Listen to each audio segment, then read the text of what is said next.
Hello, my Bill 5000 Nation. How's everyone doing today? Hopefully, everyone's having a great day. If not, I hope it gets better from here. We are back with another Watcher. That's right, Puppet History. The terrifying eruption of Mount Vesuvius. I like it. I like shit like this. I do. It's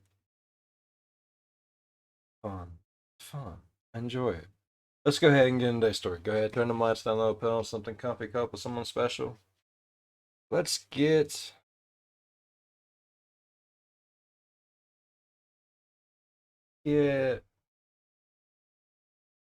intellectual. I like that. That's got some beef to it. I like it. Let's do it.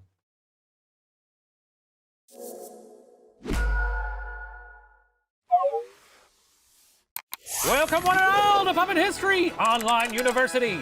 Today we'll be taking an ever-winding look at yet another chapter in the heavy book we call history, while our guests ruthlessly compete for the coveted title of History Master. I am obviously your beloved host, the Professor. Thank you. Ryan Bergara, are you ready? Who puts beloved in front of their own name in their own introduction? I did not write that. Our producers wrote that. You sure said it. Special guest Matt Real, are you ready? It's pronounced Real or Real. Sorry, Real. Yeah, I'm ready. Then let's crack in. Now, before we begin, have either of you ever been to Italy? No. No, I have not. Thank you for those verbose answers. This is gonna be a great episode. Now, in the 1st century CE, much like today, you could do a lot worse than living near the coast of southern Italy. The weather is temperate, the sea a rich azure, and the land is bountiful. Yes, sir, it's no great leap to say the area around present-day Naples has historically been a true Mediterranean paradise, with one brief and extreme exception: the 36 hours when this idyllic heaven turned into hell on earth. Today we're talking the Pompeii circus. He dramatized that so much. I love it. It's fires of hell. Circumstance. Oh. I love it. I don't love it, but Well, it's exciting. We don't love all of the agree. horrible things that happen throughout Agree. history, but we love to talk about them. I agree with his comment. Oh, I agree with his comments 100%. Not too shabby. Got sustenance to it. I like it. I think you might, but I don't. You just said you love it. I don't remember that. Well, in 79 CE, the Roman Empire was thriving. It was still adding to its territories and would continue to do so for another 40 years. The Colosseum was about to open. Hell yeah. That's like the equivalent of like an arc light, right? It's their Staples Center. Nice. So Roman citizens were looking forward to lives of enjoying progress and dominating the Mediterranean. A mere 150 miles from the capital in Rome, Pompeii was an important industrial hub and port. The city's socioeconomically diverse population of around 12,000 enjoyed public baths, theaters, brothels, and no fewer than 150 bars and taverns. Pompeii's farmers were famous for their onions. Oh, I would not want to go to one of those public baths then. That's too many bars. Someone is pissing somewhere. Just saying. Be surprised where drunk people pee. Just saying. Just don't. Just put. It's in the world. It's in the world now. And for their vineyards, whose wine, oh boy, resulted in tremendous hangovers. Reportedly. Now, there was one practice popular in ancient Pompeii that today we'd maybe find surprising, as it's usually against the law. Oh, answer this question correctly for a history point. What modern-day crime was surprisingly common practice in Pompeii? A. Graffiti. B. Identity theft. Or C. Performing unlicensed surgery. Okay, I left my thing over A. Don't say A. Because I imagine nobody wants blood everywhere, so I don't think it's surgery. That'd be cool though. there. I have to get it. Oh, that's... I'm sorry. Ryan, are you locked in? No, I'm making an audible. Hold on. Nino, fuck it. Whatever. A graffiti, sure. Why not? You went for graffiti. Matt, what did you put? It's absolutely B, identity theft. Point to Ryan, as the answer is graffiti. Pompeii was lousy with the stuff. In the Roman world, graffiti was considered a respected form of writing. Visitors would write their reviews of the city on the wall like an ancient TripAdvisor. Campaign messages and advertisements were also common, such as one scribbling that proclaimed Calidus the Thracian, the lady's choice among gladiators. Ancient lovebirds would even use graffiti to flirt, with one instance reading, quote, "Health to you, Victoria, and wherever you are, may you sneeze sweetly." Aw. More to the point, one wall of a Wherever you are, may you ever so tenderly sneeze gracefully into the kerchief I gave you once upon a summer's night.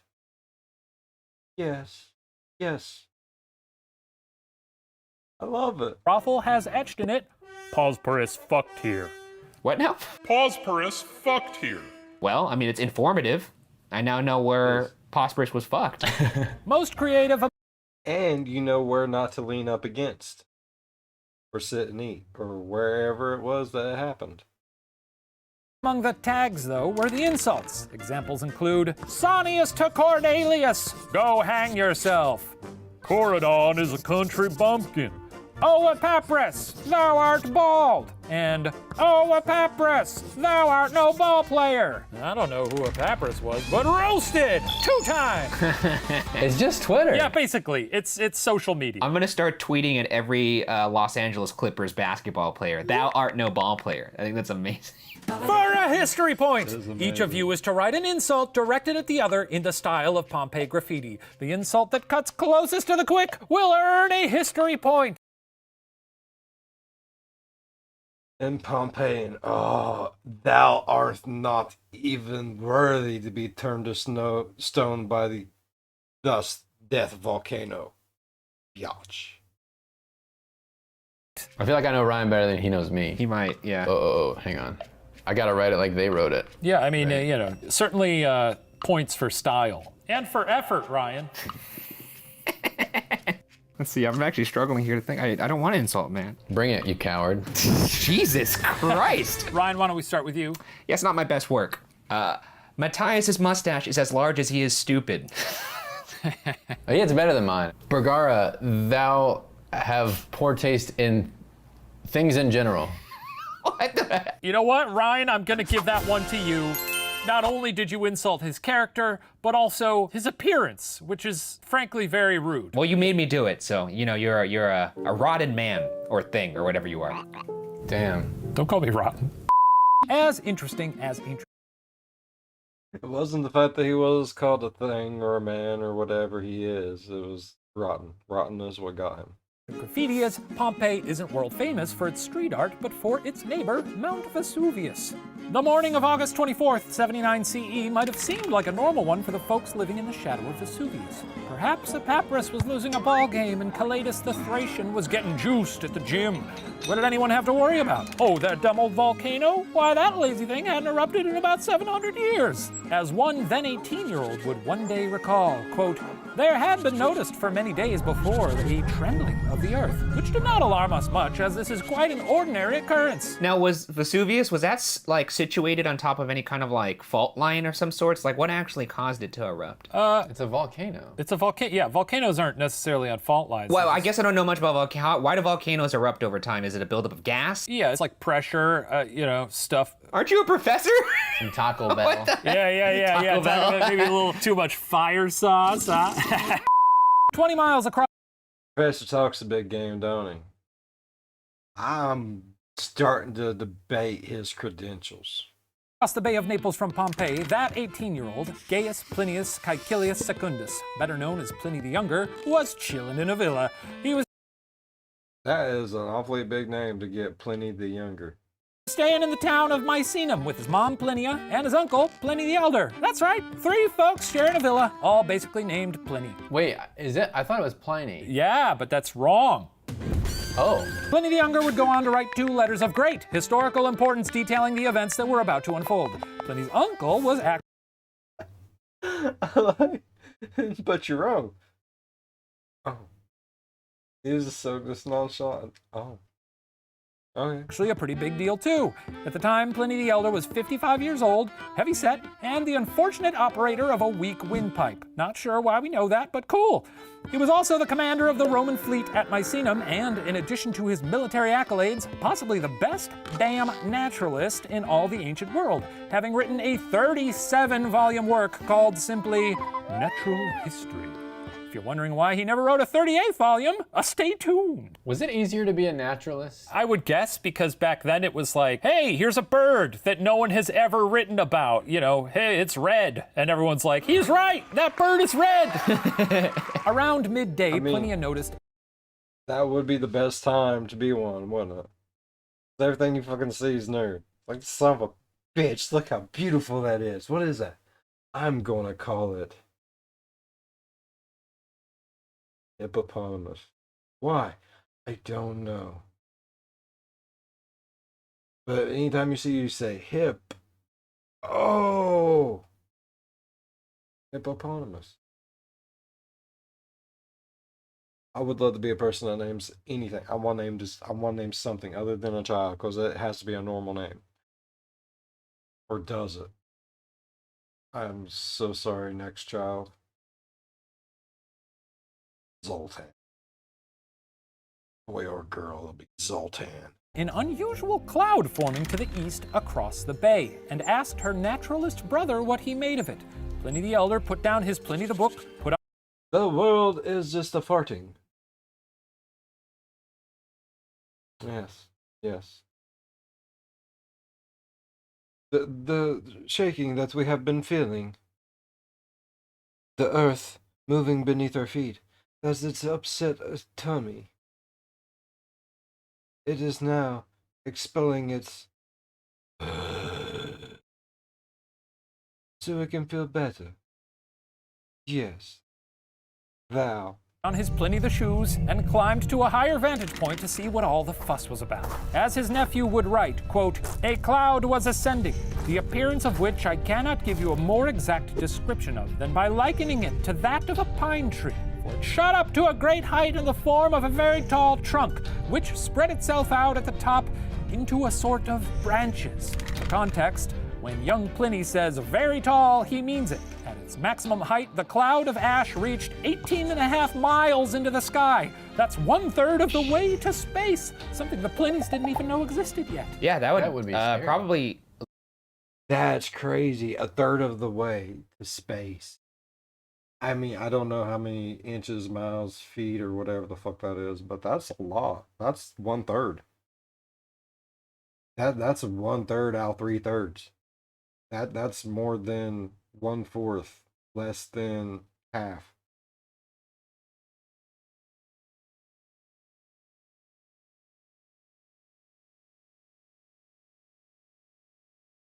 Right? Yeah. Yay. Look like there's a crack in the earth. Also, I don't really know, like, I know he's sort of blazing the trails with his naturalist writing, but I don't know how much experience they have with volcanoes. Yeah, had anybody like climbed to the top and looked inside and been like, well, it looks hot in there? Is that what's inside a volcano? Is it just like a toilet bowl? I mean, I don't think they're all cartoon toilet bowl volcanoes. I don't think they would know, right? Because it's 800 years since it had ever erupted. Yeah, they don't have the context. And I guess the sheer fact that... Not to mention in 800 years. Okay, I don't know a whole lot about volcanoes either, but I know not all of them.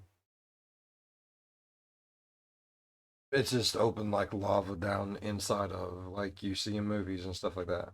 I imagine some probably are. But those are probably the more like barely active volcanoes that goop every once in a while. You know what I mean?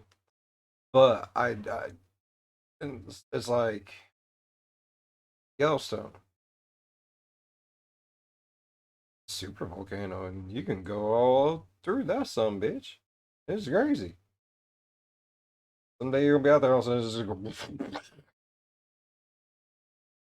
be awful. He was like, it looked like a big tree, probably suggests that, yeah, they don't know what a volcano is. Clearly, something was going on near Vesuvius, but it wasn't until Pliny the Elder received some mail that he decided to go check it out.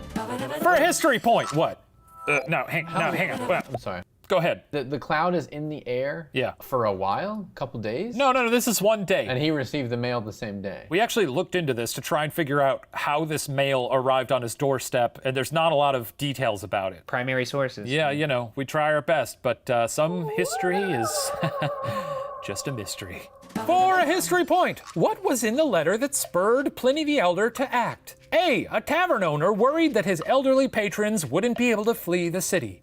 B, a soldier stationed in Pompeii, nervous about abandoning his post to help citizens evacuate. Or C, a rich lady worrying about her house. Why would they talk to him? He's smart? Well, you know, he was a military man, and I think they figured in times of emergency, maybe we should turn to this guy who is good under pressure. All right. Ryan, what'd you put? C. I put C, rich lady likes her digs. Rich lady likes her digs. And Matt? C. Whoa, we got a couple of sea dogs out there. That's a call back to the other episode, Matt, I think. Didn't work in that one either. Yeah. I think we're about to find out in the form of an incredible reenactment. Completely historically accurate. Of him reading a letter? Some mail for you, Uncle Pliny. Nephew Pliny, read this correspondence aloud to me now. It's from Rectina, wife of Bassus. Sounds like a villa at the foot of Vesuvius is in trouble. She could only escape by sea and wants you to come pick her up. Rectina who? Wife of Bassus, Bassus who? husband of Rectina. Listen, they're rich and they're in trouble, okay?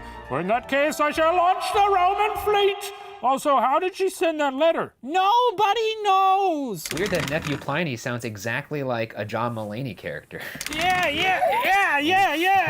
Oh, shit. It's History Bono. points Holy for both smokes. of you. Congrats. So throughout history, the only surefire way to get someone in government to act is to have a rich lady complain, apparently. Yes. Karen, that's true. Yes, it is very true. It's true to this day. You get a rich old lady, you know, the ones that smell like money. Farts out pennies. Those kind.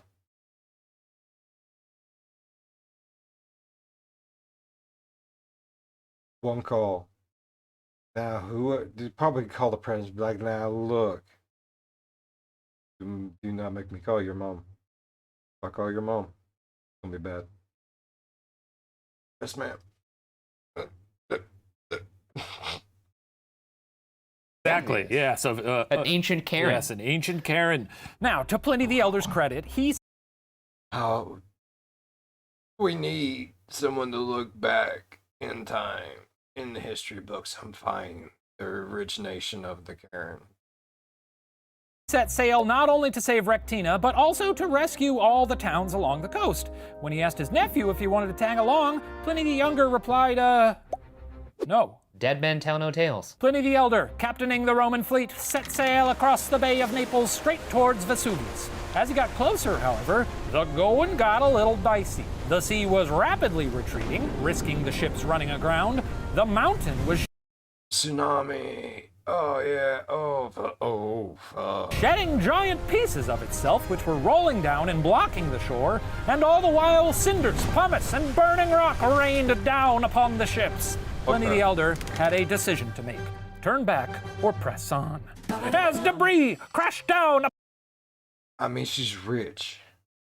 upon his ships, what did Pliny the Elder famously say to his ship's pilot? A. Fortune favors the bold. B. If you are weak in crisis, you are weak indeed. Or C. If you want the rainbow, you gotta put up with the rain. Oh, damn. Those are all good. I've heard the first one, but I don't think it was him. You guys are locked in? Yeah. I All wanna right, say Ryan, A. what'd you put? I'm gonna go B for bravery. I want to say A because it's a rich. B for I bravery. think that sounds the most old Englishy. It sounds most of the times. All right, and Matt? B, when the shit gets going, you also get going. Points to no one. What? It was A. Fortune favors the bold. That was him. Wow. In this moment. Why would he be getting any fortune from this? Yeah, that's that doesn't even make sense. Rich lady, bros. We just said this. They just. You guys don't pay attention. No, they don't pay attention. Like, this stuff interests me. I like it. Pay attention. The lady sent the letter. Dude says she's rich. It don't fucking matter. Go. He's like, all right, let's do it. No, the quote is saying fortune favors the bold. So if you make bold choices, fortune will favor you. Do you get that? Oh, I see. He's talking about just in general as a way to live life, not that there's going to be fortune waiting at the end of the proverbial rainbow No, here. yeah, he's not planning to go toward Never mind, but mine still works. the volcano and find a pot of gold. I hope that's the last thing he ever said on Earth, because that's a very funny last quote. Fortune favors the bold! Then he just gets hit with a lava rock right in the head. I'm gonna be okay. Splat. All right, moving along. Huh? Now, hang on a second. That sounds familiar. Oh, hey, everybody. Oh, wow. It's our old pal, the propeller from the Britannic. Good to see you, buddy. Looks like you're doing another season, huh? Huh? Oh, yeah. Well, you know, lot to cover. History's very long, so... Yeah. You got some fancy new friends this season, seems like. Well, you know, always new folks stopping by, sure. Hey, you remember my song from season 1? Yeah. That was a lot of fun. Well, I mean, how you been otherwise? Oh, yeah, well, yeah, I'm here with a word from our sponsor, Skillshare. Oh, nice. I love a sponsor. Keeps the theater lights on. Tell us about it, pal. Well, after my guest spot on your show last season, I realized I'm a pretty creative guy, you know? Can't just spend my whole life hauling big old boats around. I'm an artiste.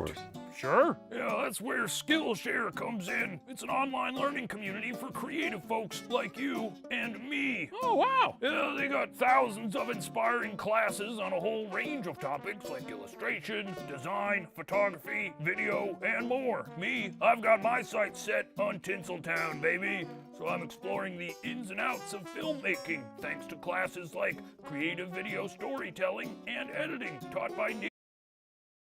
The flame shooting turtle was pretty fucking cool. Gotta admit. Stevens. Oh, that sounds fun and educational. Yeah, things are really taking off for me in a big way. I'm optioning the screenplay of my biopic. We're still trying to cast the lead, but we're in talks with Topher. Grace. Oh, wow. I guess I can see the resemblance. Hey, look, most of the classes are under 60 minutes, so you can squeeze them in anywhere. They're great for people of all skill levels, whether you're just a creative dabbler or a full-on professional. And there's no ads. And with an annual subscription, it's less than $10 a month. Wow, that's a steal. Yeah. And the first 1,000 subscribers to click the link in the description will get a 2-month free trial of premium membership, so you can explore your creativity. Did you say free? Yeah, did you not hear me? Oh, no, I was just trying to hype it up a little Okay, bit. Del Close. Look, I don't need you yes-anding me left and right over here. Why don't you just stick to your little stories? Anyway, I got a Zoom with Topher to lock this thing down. Let me know if you need me later in the season. And I'll see if I can pencil it in. I'm real busy now. All right, good seeing you, buddy. Well, I'm a propeller, an awfully creative feller. Ah, what a guy. All right, where were we? Ah, yes. Now, finding the direct route to Vesuvius impossible to navigate, Pliny the Elder pointed his ships 9 miles south of the mountain to the estate of his friend Pomponianus. Back-to-back questions. Ooh. When Pliny the Elder arrived at his friend Pomponianus's, his first course of action was A. Saddle up all the horses and make for Pompeii. B. Evacuate Pomponianus's family to the relative safety of the coast. Or C. Ask for dinner in a bath. I really want it C. to be C, because that would be very funny, C. but I do believe it's B. Let's hit the surf. All right, Ryan's going B. And Matt? Grub-a-dub-dub. He's going scrub-a-dub-dub. All right, well, let's find out. Oh! Oh, holy shit.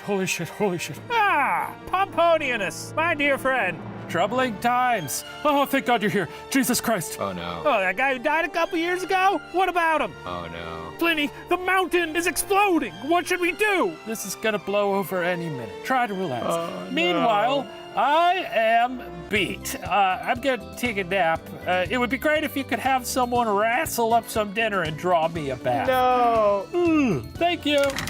Are you kidding me? We love it. That's crazy. I know, I buy it. What do they say? Why worry till there's something to worry about, right? Well, not really, though. The mountain was falling apart. I feel like that constitutes worry. Point to Matt. Pliny the Younger speculates his uncle's actions may have been an attempt to calm everyone down, but still, that is a bold choice. I was just about to say, do you think this is performative bravado or something like that? Could To be. maybe even convince himself that he's a big man? When they drain the tub, it's just bricks of shit. While Pliny slept, things, well, they didn't get better.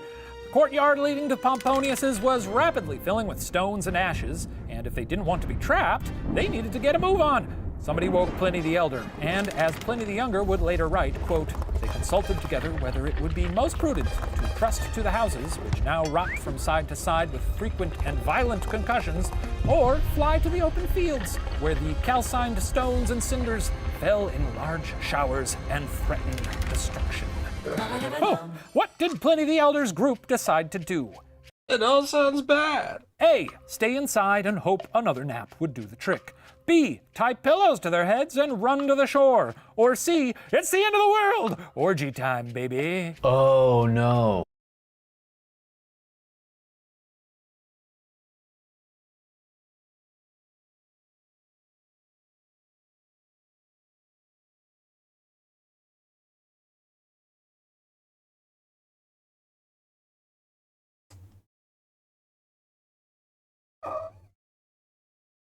Oh, I was gonna go with B, but then I heard C. I could see that happening. Like back in their culture did that. It was like, oh, it is what it is. Everyone's getting it in the butt. It don't matter. So maybe they're like, you know something? Screw it. Let's all go out with a smile on our face. I'm hitting C again. In the world orgy. I got to. It could be B. It's probably B. But I'm going with C. Oh boy. Much to think about. Oh boy. Much to think about. Oh no, I dropped my pen. Let's go with C, Bone Town, baby. Ryan's going with Bone Town. Okay, love to hear it. And Matt? See, orgy time. I mean, That's right. you're reading the room. I also feel like I know that people were frozen in ash doing the nasty. Just a second. I don't think I'd be able to zone out and No like way. disassociate from the moment and actually like partake in sex if I knew there was like the world was on fire. Although maybe it's just insane. Oh, like the best sex ever? Oh no! Points to neither of you. Are you kidding me? That's right. I said it was probably B.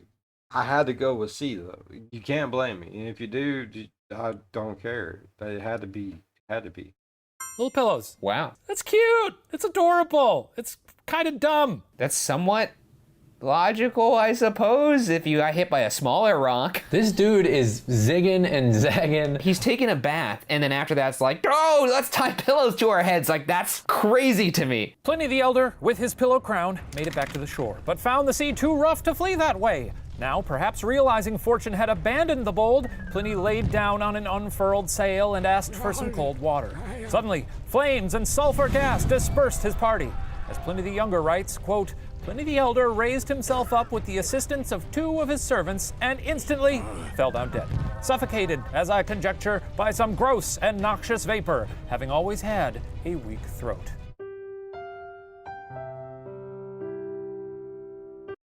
His esophageal problems. No!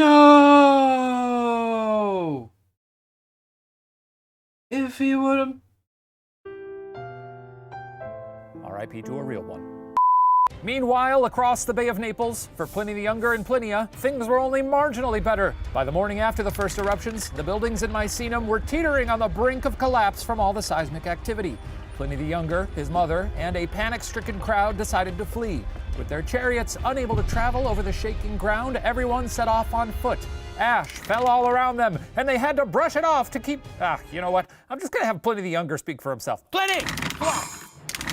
Night came upon us, not such as we have when the sky is cloudy, or when there is no moon, but that of a room when it is shut up, and all the lights put out. You might hear the shrieks of women, the screams of children, and That is craziness, and I love it. the shouts of men, some lifting their hands to the gods, but the greater part convinced that there were now no gods at all. And the final, endless night of which we have heard had come upon the world! Damn. Wow. I mean, I guess if I knew the end was coming, That was Shakespearean, bro. I thought about it a little bit more. There would be a part of me that's like stoked to see, you know, like the after credit scene. Yeah, I I wanna know mean, what's if happening the next. Earth is shooting fire and that's not a thing you knew it could do, I guess you'd assume this was it. Yeah, you'd be like, all right, well, we'll see what happens in the sequel. By the next morning, light began to return to the world. But as Pliny writes, quote, every object that presented itself to our eyes, which were extremely weakened, seemed changed, being covered deep with ashes, as if with snow.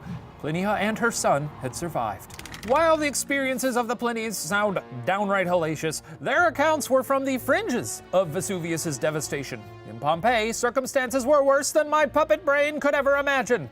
By the time Plinia asked Pliny the Elder about that strange cloud, So they was in running distance of being okay.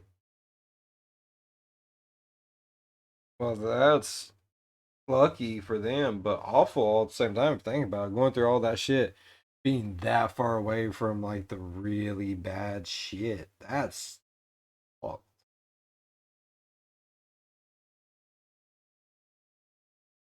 Don't fuck with volcanoes, yo. Just don't do it.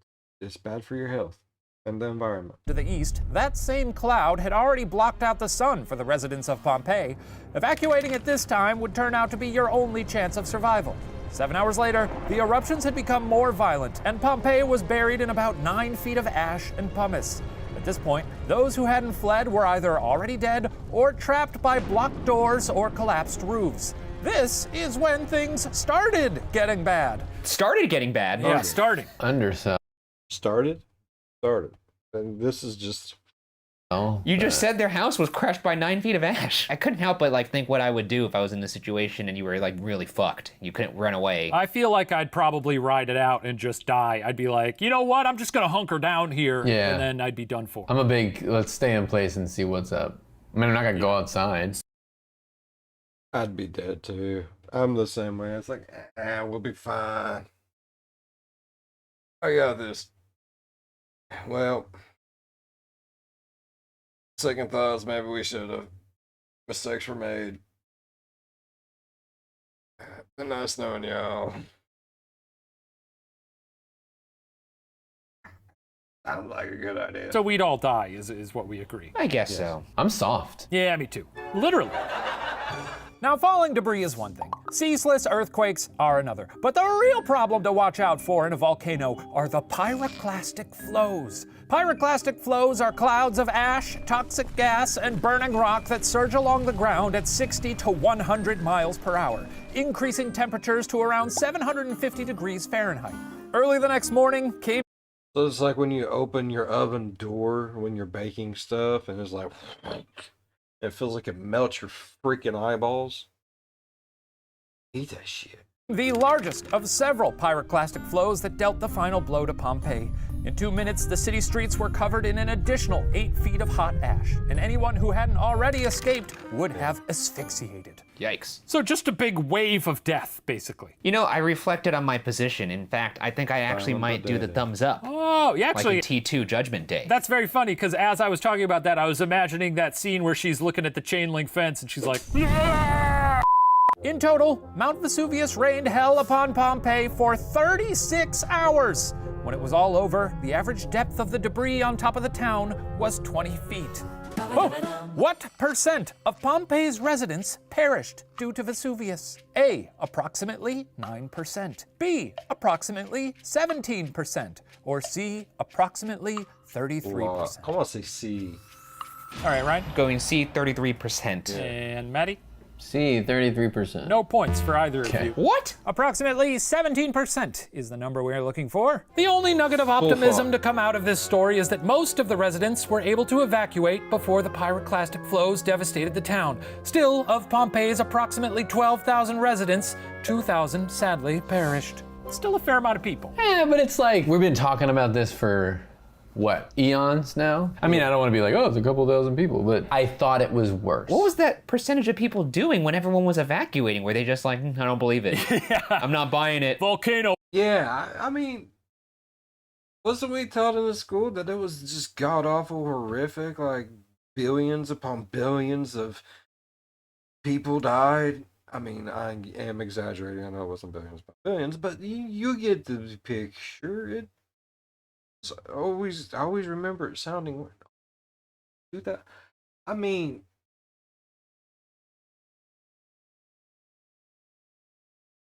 if we go by the rate of exchange over time, I imagine that would be a lot more. You know, yeah. Like a dime back then is like worth like $1 billion now. Type shit. Well, I'll believe it when I see it. They were on Facebook talking about how it was a Democratic hoax. Yeah, the lamestream media pushing this volcano narrative. Cut to 12 hours later and they're like... The first attempted excavations of Pompeii, besides survivors trying to recover buried belongings in the aftermath, began in the 3rd century CE. But the thick layers of ash and pumice proved too tough. Pompeii then sat, buried and forgotten, for more than 1,200 years, until modern excavations began in the 18th century. Vesuvius is still an active volcano, last experiencing a medium-sized eruption in 1631, which resulted in at least 4,000 casualties and triggered a tsunami.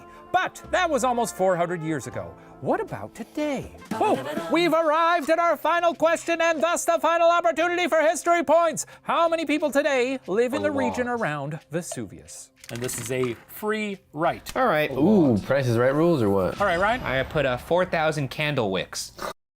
A lot. I don't know exact numbers. I have this thing with numbers. Numbers mean no good. But I know money. I know there's a lot. Like, there's a lot. Houses everywhere type shit. Oh, that's fucked. A bit tactless, but Matt, what'd you put? I put 60,000 people because that's what they are. That's right. People. Double points for you for recognizing some humanity and being closest to the answer. 3 million people. What in the fuck? The city of Naples sits a mere 8 miles away. Oh, shit. All of the surrounding areas have evacuation plans in case Mount Vesuvius erupts, but still, it's the most populated volcanic area in the world. That is crazy. It's nutty. Well, that concludes our history lesson. I'm going to go tally the scores to see who receives the coveted cup and the title of Who's gonna sing first? Please let it be the volcano. History Master! While I do that, please enjoy this special performance from Mount Vesuvius. What a get! Okay. I really, really did want it to be the volcano. Happy birthday to me. It's not my birthday, but yay. Fucking yes. Didn't you say Pompeii was 12,000 people back in the day? Yeah, so you thought that they didn't even replace that much. Well, yeah, I figured they'd go way down, not go 3 million. People get on with it. People get on with it. I mean, what are we doing? We're on a barren wasteland waiting to get our shit rocked big time. That is true. We're as dumb as they are. Dang, son. I find this very rich that my candlewick joke was called tactless, and here he is singing a song as the volcano. People change. What a beautiful morning. Oh my God. Tummy's a little grumbly though. Pompeii, a beautiful day. Check me chilling in a geological way. I'm Vesuvius. Some say the grooviest volcano they know in the West Coast Bay. Excuse me, but you see, I got a little case of planetary diarrhea. So, I'm gonna blow the ashes up the asses of the masses below.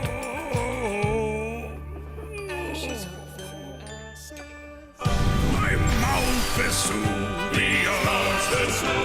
I hate to do this. Just gonna bury your town real quick. Cause spewing goo's my truth. Apologies to the Bay of Napoli, but I got a lot of lava gotta get out of me. Well, I'm hot and I'm quaking and shaking geothermally, but it's not to be taken. Please don't take it personally. Please, I beg of you. Come on, everybody. Pompeii. If you're feeling it, shout it back. Okay, well, seems that a number of people down there are covered in ash, and I don't know that they're singing so much as screaming. I'll take it. Let's do the chorus one more time.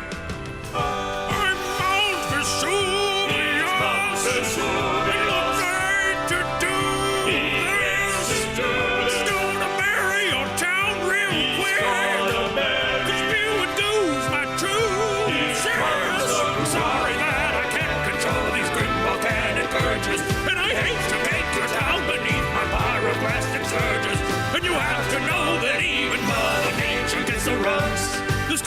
have been prevented with 1,000,000 tons of tongues.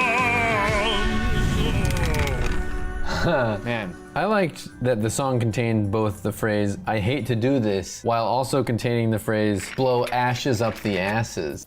Well, I think he's just, he's working through some stuff. All right, let's see how we did. Ryan Bergara, who thinks bears are scarier than volcanoes, That is not true. has come in second place. Congratulations, Ryan. Wait a second. That means the history master is Matt Real.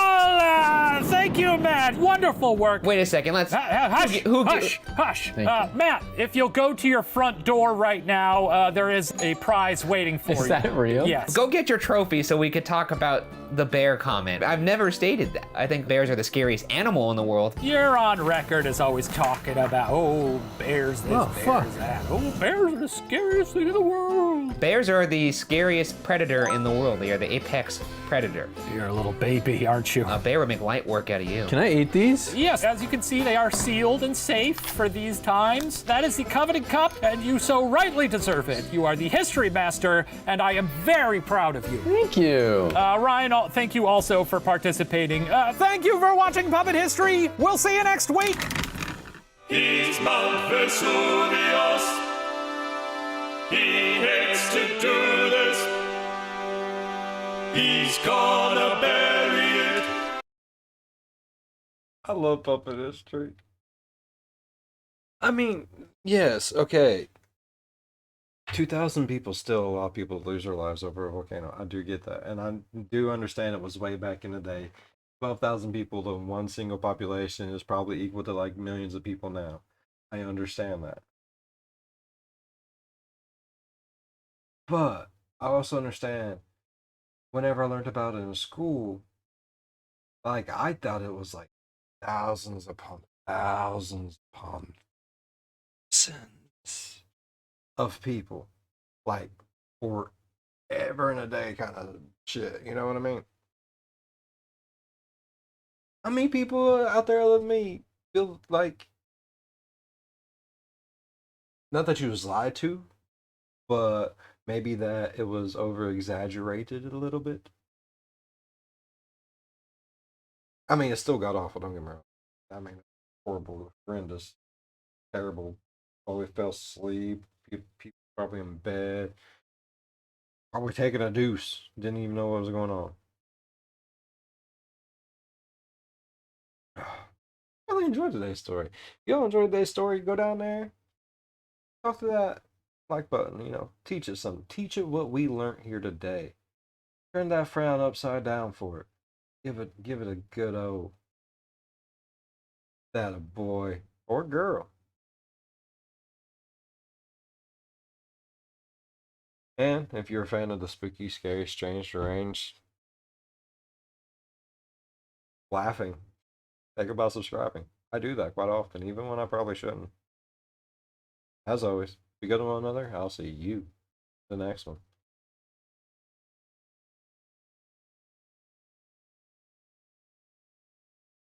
Dude really was just like, I'm hungry, maybe a nap, a bath. We'll deal with this when I wake up. It'll all still be here. Nothing's going anywhere.